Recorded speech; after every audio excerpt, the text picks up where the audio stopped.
the temperature stabilized inside the chamber, inside the cylinder, and then no air inside the raw materials. Yeah, because already all the material melted. Yeah, melted, homogenized, and you can start the test. Okay, I understood.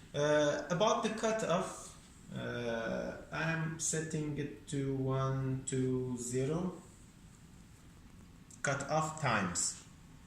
How many seconds for cutoff times? You will refer to ISO 1133. This is the ISO standard of melt flow indexer.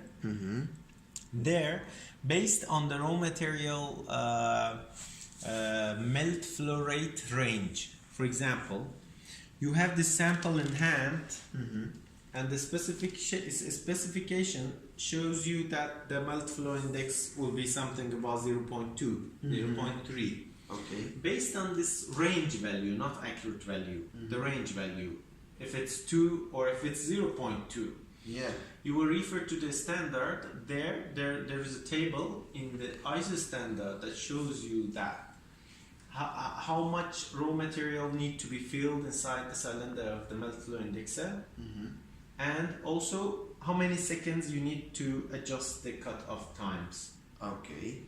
120 seconds. That's actually 2 minutes, or maybe 240 seconds. It's 4 minutes. It depends on the melt flow rate of the raw material. Of the raw materials that you use. Yeah, Now I'm setting it to 120. If you know nothing about melt flow rate of the material, that's what I'm if you know nothing. Because, for example, my uncle is using you will start with some value. For example, 60 seconds. Okay. You will see cutoff length. If it's less than 10 millimeter, raise the time. Okay. So the cutoff length must be like something about 10 to 15 millimeter. 10 to 15 millimeter. 10 to 15. That's 10 the to, average. 10 to 20 millimeter. That's all. If the cutoff length are very low, for example, 4 millimeter, 3 millimeter, 6 millimeter, you need to raise the time. That means because it's not the test is not. Because no matter how many seconds you adjust in cutoff times, because it will be represented based on 10 minutes at the end. If the cutoff times is 120 seconds, at the end you will present the melt flow index based on 600 seconds, not 120. Understand? I understand. Whatever will be the average rate of cutoff. For example, suppose that you cut out normally 5 pieces is needed for melt flow index cutoff. Okay. M1, M2, M3, M4, M5. These are the cutoff weights that you will measure, putting it in the balance. M will be the average of these weights. Of these 5.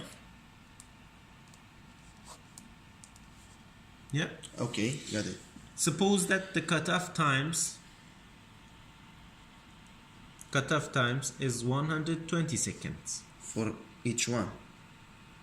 No, for each one. Yeah. Yes. Yeah, you will adjust it in 120 seconds. Then the machine automatically will cut out some plastic pieces.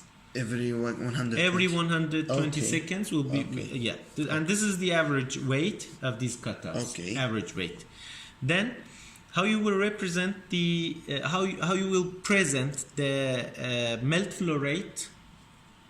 You will say that in 120 seconds, the value is M. Okay. How much it will be in 600 seconds? M multiply 600 dividing by 120. Okay. This will be the final melt flow rate value. Suppose that the cutoff times were 240. Okay. You will put 240 here. Understood. So now let's do like that. For the first time and second, third, I mean the first pieces, 5 pieces now, we measure.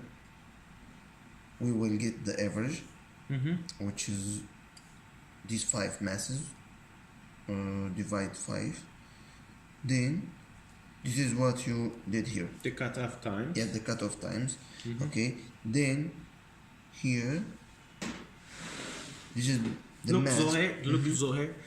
When someone tells you that MFR of this material is, for example, 0.25 gram per 10 minutes, this is the unit of melt flow index, melt flow rate. Okay, okay. Normal representation unit of the melt flow is gram per 10 minutes. Per 10 minutes, okay. Then it doesn't matter how many seconds you cut the raw materials. You need to present it